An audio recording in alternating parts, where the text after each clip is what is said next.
दुनिया में एक नए संगठन बनाने की तैयारी हो रही है। बहुत सारे संगठन हैं, G7 है और सार्क समिट होता है, अलग अलग तरह के दुनिया में संगठन है। लेकिन एक नए संगठन बनाने की तैयारी कर रहा है अमेरिका। क्यों अमेरिका अब यूरोप से दूरी बनाता जा रहा है? एक वक्त था जब अमेरिका और यूरोप की बहुत ही घनिष्ठ दोस्ती थी, मतलब बहुत ही करीब थे दोनों एक दूसरे। लेकिन आज वक्त काफ़ी बदल चुका है। पिछले 2-3 सालों में यूक्रेन युद्ध के बाद काफ़ी कुछ बदल चुका है। तो एक नए संगठन के बारे में आज बातचीत करने हम जा रहे हैं, जो अमेरिका इस संगठन को बनाने की कोशिश कर रहा है। वर्ल्ड वॉरियर में आज इसी मुद्दे पर बातचीत करेंगे और हमारे सहयोगी अंकित हैं जो इस पर राय देंगे। क्या बन रहा है ये नया शक्ति संतुलन? उसका शक्ति संतुलन का नाम है C5। 5 महाशक्तियों की दुनिया में उदय होने जा रहा है। शताब्दियों से विश्व व्यवस्था एक सवाल था, टिक कर खड़ी रही कि दुनिया का जो नेतृत्व कौन करेगा। यूरोप का साम्राज्यवादी युग बीत चुका है। अमेरिकी वर्चस्व का शीत युद्ध उत्तरकाल कमज़ोर पड़ रहा है। चीन की उभरती हुई शक्ति ने संतुलन को, जो दुनिया के जो संतुलन है, शक्ति संतुलन को चुनौती दे रहा है। रूस चुनौती दे रहा है। एशिया में भारत चुनौती दे रहा है। इसी पर बातचीत करने के लिए कि C5 है क्या, तो अंकित ये बताइए कि जो C5 का जो उदय होने जा रहा है, जो अमेरिका करना चाहता है, उसमें रूस भी है, भारत भी है, चीन भी है, तो आखिर क्या प्लान है कि उसमें यूरोप नहीं है, जो G7 देश के जो यूरोप कंट्री है वो नहीं है? देखिए, सबसे पहली बात तो हमें ये समझना पड़ेगा कि C5 को बनाने के पीछे अमेरिका का उद्देश्य क्या है। किसी भी चीज़ को बनाने के पीछे एक उद्देश्य होता है।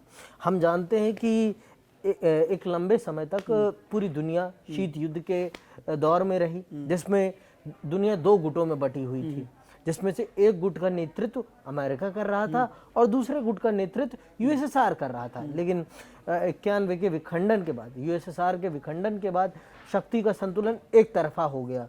पूरा का पूरा शक्ति संतुलन चला गया अमेरिका के पक्ष में। और अमेरिका के साथ था कौन? यूरोप। यूरोप के साथ उसने नाटो बनाया। और हम जानते हैं कि नाटो एक सैनिक संगठन है। अब यूरोप ने भी, जब यूरोप दूसरे विश्व युद्ध के बाद पूरी तरीके से बर्बाद हो गया, तो उसे खड़ा करने के लिए, उसे आर्थिक मदद देने में पूरा अमेरिका ने सहयोग किया। पर इसका फायदा भी अमेरिका को हुआ कि वैचारिक बढ़त मिली उसे। वैचारिक बढ़त में उसे भी एक बड़ा समूह मिला जिसने उसकी विचारधारा लेकिन अंकित C5 मतलब कोर 5, दुनिया की 5 बड़ी शक्तियां एक ही मेज पर होंगी, बिना पश्चिमी नियमों के, और एक नए विश्व ढांचे की कल्पना कर सकती है। ये C5 क्यों जरूरी माना जा रहा है? आज G7 पश्चिमी अर्थव्यवस्था का एक क्लब है। शक्ति की वास्तविकता बदल चुकी है, पर उस क्लब में वही देश हैं जिनकी शिखर शक्ति कई दशकों पहले थी। लोकतंत्र और अमीरी उसकी अनिवार्य शर्तें थी, G7 की शर्तें थी। लेकिन शक्ति सदियों से आइडियोलॉजी नहीं मानती, बल्कि सामर्थ्य को पहचानती है। और दुनिया की वास्तविकता और शक्ति जो है ये बिल्कुल चेंज हो चुका है। जो C5 की जो बात हो रही है, इसमें चीन भी है, भारत भी है, जापान भी है, रूस भी है और अमेरिका भी है। पश्चिमी से अमेरिका भी है। तो क्यों नज़रअंदाज कर रहा है आज जो यूरोपीय देश है, उसको नज़रअंदाज किया जा रहा है अमेरिका की तरफ से? ऐसा क्यों हो गया कि डोनाल्ड ट्रंप को नज़रअंदाज करना पड़ रहा है? मैं अपनी बात जो कह रहा था आपको, मैंने जब हम दूसरे विश्व युद्ध के बाद उदय देखते हैं यूरोप का, और जब हम शीत युद्ध की बात करते हैं, जब विखंडन होता है, वहीं इसका उत्तर छुपा हुआ है। क्योंकि आप जानते हैं कि नाटो के बाद यूरोपीय यूनियन का फाउंडेशन हुआ। यूरोपीय यूनियन जब एक क्लब हो जाता है ना, तो वो अमेरिका से हर मायने में आगे निकल जाता है। हर मायने में, मैं सैन्य ताकत देखें, आर्थिक ताकत देखें या सामाजिक ताकत देखें, हर मायने में वो यूरोपीय यूनियन जब बन जाता है वो, तो आगे निकल जाता है। और ये अमेरिका की शक्ति के लिए एक प्रकार से प्रश्न चिन्ह खड़ा हो जाता है। पिछले कुछ दिनों में ऐसे हालात बने हैं कि अमेरिका के जो यूरोप के जो 3 देश हैं, खासकर फ्रांस है, जी, जो 3-4 देश हैं, फ्रांस, वो ब्रिटेन और जर्मनी ये कन्नी काट रहे हैं जी डोनाल्ड ट्रंप से। जी और चीन का दौरा हुआ, मैक्रो का, और भी कई नीतियाँ ऐसी थी जो नहीं, जो यूक्रेन युद्ध था उसमें अलग सोच थी मैक्रो की कि शांति हो जाए, किसी तरह से उनकी भूमि ना जाए, पुतिन को झुकना पड़े, इस टाइप की सोच थी जो कि ट्रंप से बिल्कुल अलग थी। और यूरोप पूरी तरह से यूक्रेन के साथ था, अमेरिका साथ में नहीं था। तो जिस तरीके से हालात बने, यूरोप को अब भरोसा अमेरिका पर नहीं रह गया, अमेरिका को यूरोप पर उस तरीके का भरोसा नहीं रह गया, जिस वजह से अब जो डोनाल्ड ट्रंप और अमेरिका की जो सोच है कि हमें दुनिया की 5 शक्तियों के साथ मिल के रहना है, उनके साथ डिफेंस डील करनी है, उनके साथ अर्थव्यवस्था की जो आगे बढ़ेगी उनके साथ करनी है। तो क्या यही वजह है कि यूरोप से जो है डोनाल्ड ट्रंप कन्नी काट गए आप? देखिए, मैं वही तो बात आपको कह रहा हूँ कि सबसे बड़ी चीज है ताकत के खिलाफ वर्चस्व न खड़ा हो। मेरी ताकत के खिलाफ कोई वर्चस्व न खड़ा हो, तो उस वर्चस्व को सोखने के लिए एक नई ताकत, एक नए गुट का, जैसे आसियान है। मैंने आपको यूरोपीय यूनियन का एक उदाहरण दिया। मैंने आपको बताया जब यूरोपीय यूनियन इकट्ठा हो जाता है ना, तो वो अमेरिका से ज्यादा ताकतवर हो जाता है। और यही चीज है, अब अमेरिका को, उनको एक नए टैगल, अगर नहीं आपको किसी को टैगल करना है तो आपको एक नया शक्ति संतुलन बनाना पड़ेगा। और वो ही शक्ति संतुलन, और अगर ये बन जाता है, अगर ये बन जाता है C5, तो ये दुनिया का सबसे शक्तिशाली संगठन होगा। लेकिन इसमें एक चीज है, मैं आपको बता देता हूं, इसमें जो दो बड़े देश हैं, आप समझ गए होंगे मैं किन की बात कर रहा हूँ, अमेरिका और रशिया।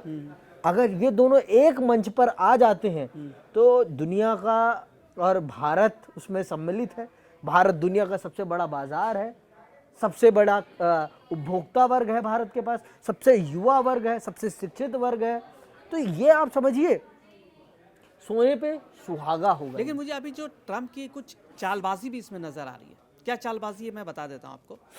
जिस तरीके से भारत, रूस और चीन एक मंच पर जब आए जी, और उन्होंने जब भारत को दबाने के लिए जो टैरिफ लगाया भारत के ऊपर, टैरिफ वॉर किया जो भारत के साथ, और भी कई ऐसी चीज़ें लेके आए जो भारत के विरोध में था, है ना।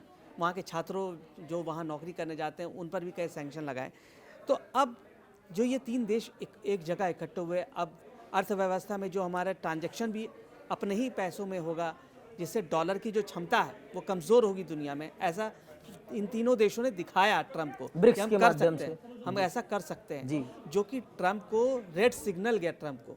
तो ट्रंप को लगा कि इधर यूरोप हमसे अलग हो चुका है, ये 3 देश भी अगर इकट्ठा हो जाते हैं और यूरोप भी इनके साथ मिल जाता है, तो पूरी दुनिया में ये संगठन सबसे मजबूत संगठन हो जाएगा और बहुत ही मुश्किल हो आ जाएगी, अमेरिका अलग थलग पड़ जाएगा। तो क्या ये वजह नहीं है कि डोनाल्ड ट्रंप मजबूर होकर रसिया, चीन और भारत के और जापान के साथ मिलकर ये C5 बनाने की कोशिश कर रहे हैं? तो वही चीज़ है, मैंने आपको फिर से, मैं यही सबसे बड़ी चीज़ है। हम देख रहे हैं कि दुनिया में जब लोग अकेले रहते हैं तो खुली उंगलियां किसी काम की नहीं, जब लेकिन वो मुट्ठी बन जाती है तो वो ताकत का एक नया स्रोत बन जाता है। तो वही चीज़ आप देखिए कि अमेरिका हो या दुनिया के और भी अन्य जो देश हैं, चाहे दुनिया में आप रशिया को ले लीजिए, हमने ब्रिक्स बनाया, ब्रिक्स बना के हमने ये दिखाया कि आप अपने आप में तुर्रम खा बनते हो, बने, हमें कोई दिक्कत नहीं।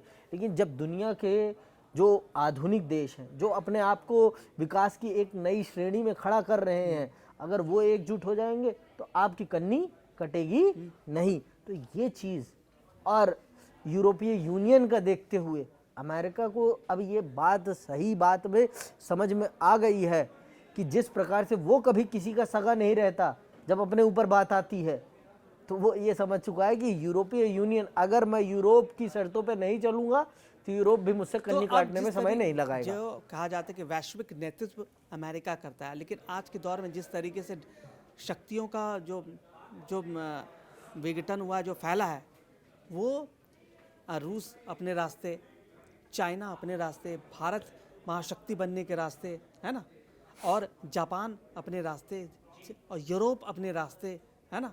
जिस तरीके से बढ़ रहा है, अमेरिका को अपने अस्तित्व पे जो खतरा है वो मंडराता हुआ नज़र आ रहा है।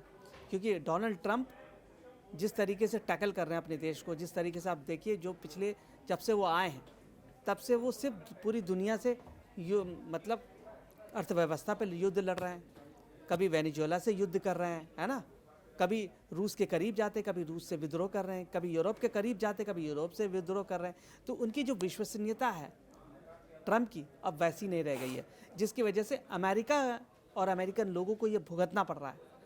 एक ये बहुत बड़ी वजह है कि ट्रंप अपनी नीतियों में कुछ बदलाव करने जा रहे हैं ताकि भारत को भी साथ लिया जा सके, रूस को भी साथ में लिया जा सके, चाइना जो चाइना उनका दुश्मन नंबर 1 है, उसको भी साथ लिया जा सके। क्या कहना चाहेंगे इस पे?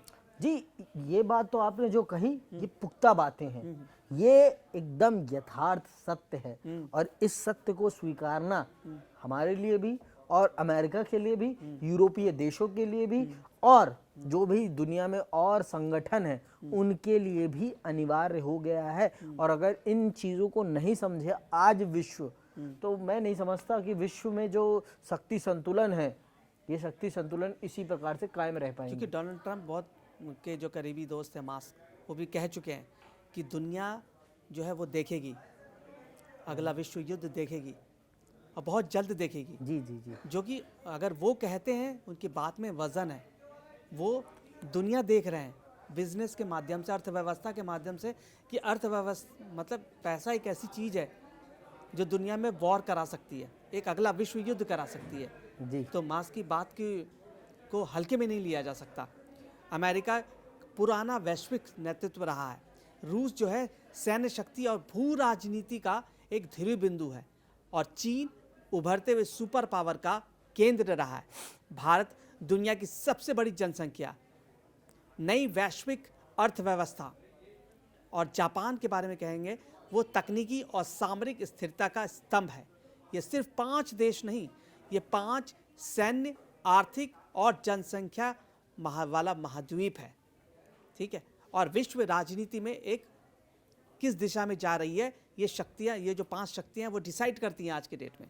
शक्ति संतुलन अब द्विध्रुवीय नहीं रह गया, ना ही पूरी तरह से अमेरिकी प्रभुत्व में है, मतलब अमेरिका पे नहीं चल रहा दुनिया अब, ना ही चीन अकेले दुनिया को परिभाषित कर पाएगा। एक मल्टीपोलर वर्ल्ड बन रहा है जहां 5 बड़े ध्रुव हैं और बाकी दुनिया इन 5 का अनुसरण करेगी।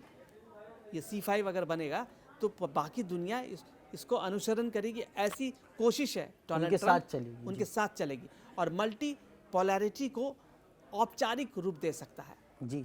तो इस पर अब आपको लग रहा है कि अगर ये C5 आएगा तो सच में दुनिया के बाकी देश इसको अनुसरण करेंगे, आपको लगता है?